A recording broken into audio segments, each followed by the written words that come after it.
She gave me a direct look, not to the baby, not to her son, to me. And then she said it. The room went silent. That baby can't be our blood. The only sound was the beeping of the IV pump and a baby crying in the distance. My arms grew tight. I sobbed alone in another room. Caleb turned to me, blinking around Luna as though he had just woken up inside someone else. I could see the confusion crawling across his face, like he was trying to understand something that didn't need explaining. But I grinned, not the kind that says I'm okay. Not even the I see kind. More like the I see exactly what you're doing kind, because what she said. There was no one else in the room, and she had no idea I already knew the truth. I had taken action. She didn't know that yet. The door opened. Anne walked in with the physician, a manila folder in her hands. He cleared his throat and said, "There's something you should be aware of. When Caleb and I first met, we were just two broke students at the University of Michigan sharing a library table. He was all nervous energy, his fingers drumming the desk, his thoughts moving too fast for his words to keep up. I was the opposite. Quiet, observant, the kind of person who waits until something important needs to be said. Maybe that's why we worked. I slowed him down. He made me laugh. We balanced each other. We graduated, moved to Chicago, and got married in a courthouse in a small town. My dad and younger sister stood by us. Vivian didn't come. She said it was too fast. The wedding should have waited, should have been proper, planned. But love doesn't always wait. I'd be lying if I said her disapproval didn't sting. She never yelled, never called me names. Vivian's weapon of choice was silence, cold, calculating, deliberate. And when she did speak, it was always laced with judgment. Are you sure this is the right choice? Does Caleb seem happy? Marriage. Stability still matters. We tried to include her. Birthdays, holidays, invitations. Sometimes she came, sometimes she didn't. When we started trying for a baby, we were hopeful, naive even. But then, the first miscarriage, and the second. Doctors told me pregnancy would be difficult. Endometriosis made every month feel like a countdown. Each negative test felt like a failure, like my body was betraying me. Vivian's sympathy was limited. Maybe it's just not meant to be, she told Caleb once. Never me. My dad, Ronald, he was steady, quiet. A retired man who raised me and June after Mom passed. He didn't say much, but he always called. Just checking in. June, down in Texas studying nursing, sent memes, texts, silly selfies. Sometimes I cried reading them at 3 a.m. When I finally did get pregnant, I didn't take a test right away, didn't want another disappointment. But when I did, it was positive. I showed Caleb while we were brushing our teeth. He dropped his toothbrush, laughed and cried, while toothpaste still foamed in our mouths. Pregnancy wasn't easy. Morning sickness, nerve pain, constant fear. Each ultrasound felt like walking a tightrope. But every time, there it was. A strong, stubborn heartbeat. She was saying, "I'm coming. Take care of me." Vivian barely acknowledged it. No gifts, no congratulations, just a phone call. "Let me know when you find out the gender." 17 hours of labor later, Luna was born. Pink, squirmy, a full head of black hair, eyes wide. Hazel, eyes I had never seen before. They handed her to me. And nothing else mattered. She looked up at me as if she already knew me. Caleb cried harder than I did. "She's perfect," he whispered. "We did it, sweetheart. The A." Room filled with flowers the next day. My dad called. June sobbed through FaceTime. Even Vivian came. Dressed in beige, not a hair out of place. She entered, gave me a glance, and then looked at Luna. In that moment, I saw it. A flicker in her eyes. Not love, not awe. A question. Judgment. as if Luna was a riddle that didn't fit her version of the Monroe family. She said it then. "This baby can't be our blood." The warmth left the room. Caleb froze. The nurse quietly slipped out. Vivian wasn't angry. That would have been easier. She was calm, as if stating a fact. Caleb finally said, "Mom? What are you talking about?" She dropped her voice, stepped closer to him. "Caleb, look at her. She doesn't look like you, or me, or anyone in our family. She's not a Monroe." I sat there bleeding, healing, stunned. I expected awkwardness, but not a public accusation, not in front of Caleb, and the look on his face. He didn't speak. That silence, that hurt more than anything, because I had never betrayed him. I had loved him through everything, even when Vivian made me feel invisible, even when I staked my whole heart on a family that barely saw me. I cleared my throat, my voice sharper than I expected. "If you're so sure, then take the test." But when those results come back, and you realize how wrong you were, I hope you remember this moment, accusing your granddaughter on her birthday. Caleb tried to speak. "Elira, just let's not fight, okay?" Vivian smiled, cold, tight. "I'll make arrangements," she said, and walked out, as if she hadn't just set off a bomb. The room slowly came back to life. Beeping, air, movement. Caleb sat beside me. "I know," he whispered. "When Luna looks at me, I know she's ours." I nodded, not because he said the right thing, but because I needed to protect something bigger than my pain. The truth. My daughter. The next morning, the hospital. Social worker offered a same-day appointment with a third-party genetic lab. We said yes. Vivian insisted on being there for the results. Of course she did. That night, I held Luna close, whispered to her, "They can ask anything they want. But I know you." I carried every kick, every heartbeat. By morning, I was done being silent. I didn't sleep. Luna did. Vivian's voice rang. In my head, "This baby can't be our blood." Caleb slept in the corner. He looked exhausted, not from labor, but from being caught in the middle. At dawn, I asked to be discharged. I needed fresh air, home, warmth. But before we left, I scheduled the test. Caleb and I and Luna. I told him. He hesitated. "Do we really need this?" "Yes," I said. "This isn't for us. This is for her. Let Vivian hear it from a stranger in a lab coat, someone who doesn't care about last names or eye color." He nodded. "All right."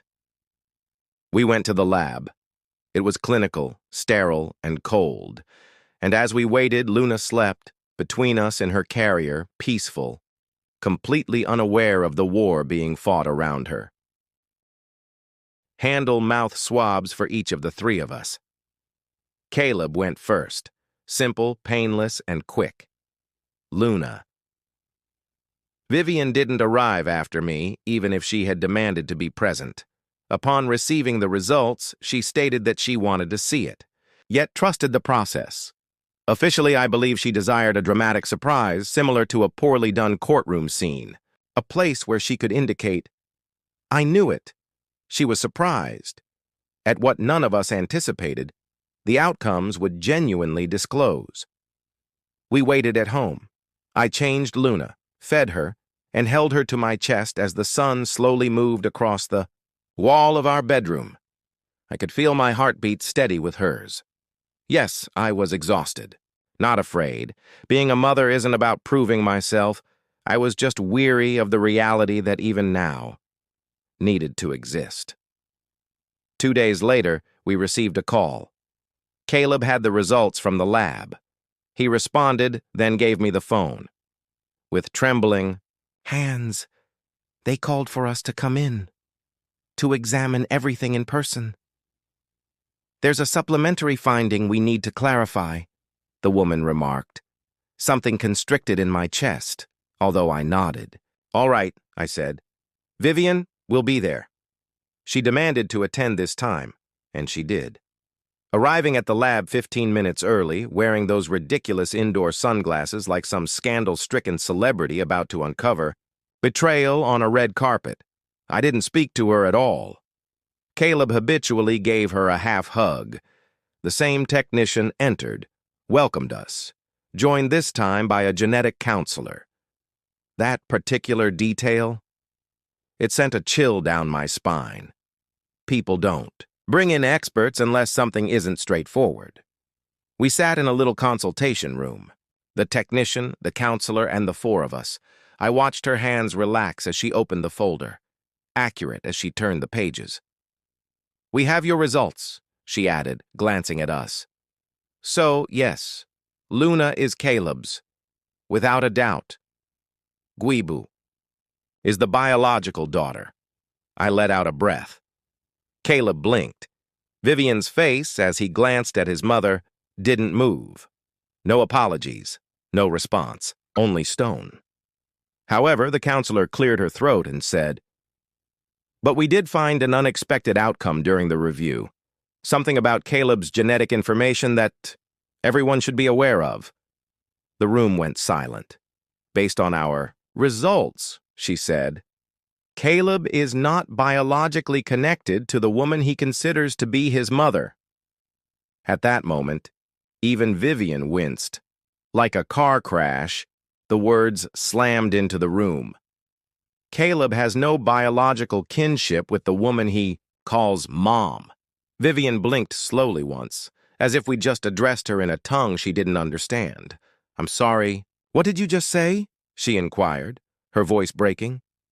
"For the first time ever in my life of knowing her," the counselor reiterated, putting less focus on the genetics. "No maternal relationship is shown by the markers. Between you, Mrs. Monroe, and Caleb?" "To make sure," she added, "we took the test twice." Caleb's entire body had gone motionless, as if someone had suddenly disconnected him. I couldn't blink. I couldn't talk, just frozen, watching the hue drain from his face. "That can't be right," Vivian remarked. There was a constriction in her voice. "There must be an error. I was present when he was born. I held him." The counselor nodded gently. "I understand how shocking this is, but the science is quite clear. Luna, the daughter of Caleb, and Elijah, has the same genetic makeup as her father. But the maternal comparison. There is no match between you and Caleb." Vivian appeared as if the earth beneath her had shifted. For the first time, she wasn't in command of the discussion. "So you're claiming that I'm not his mother?" The advisor paused. "We're not saying you didn't raise him. We're saying you didn't deliver him." Caleb finally spoke. He began, his voice dry. "I don't understand." Nobody responded. Nobody in that room knew what to say. The counselor clarified that it was feasible. Uncommon, but feasible. That Caleb had been exchanged at birth, perhaps a clerical error, perhaps something else. They couldn't verify the precise situation. They were simply aware of what the test revealed. I examined Vivian, and for the first time, I saw bewilderment instead of haughtiness, anguish, possibly even terror. And this struck me. It wasn't just a turn in my tale. It was a fracture in hers, Caleb whispered, gazing at the floor. "You raised me. Even if I'm not yours?" Vivian stood up. "Don't you dare finish that sentence. I don't give a damn about the paper. That paper doesn't define what we are. I am your mother. I raised you. I held you through chickenpox, heartbreaks, and soccer injuries. I surrendered my life to you." Her voice cracked. Caleb finally looked at her, tears in his eyes. "Why did you try to cry?" he asked quietly. Vivian didn't answer. And finally I said, "Luna is yours. Not because of DNA. Whether you like it or not, she is a part of your son. And this is the family she was born into, the one we've tried to build despite everything." I turned to the counselor. "We're done here." She nodded. "We can give you written versions of the findings. If you'd like to be directed to a lawyer or therapist, we're finished." Caleb spoke softly. We left the laboratory with Luna sleeping in my arms, calm, as if nothing ever happened. Caleb touched her without saying anything. He simply gazed out the window all the way home, exam papers clutched in his lap. Vivian did not accompany us. For once, she walked alone to her car. Didn't say anything. Didn't throw out one final word to reclaim power. She just glanced at Caleb and muttered, "I didn't know."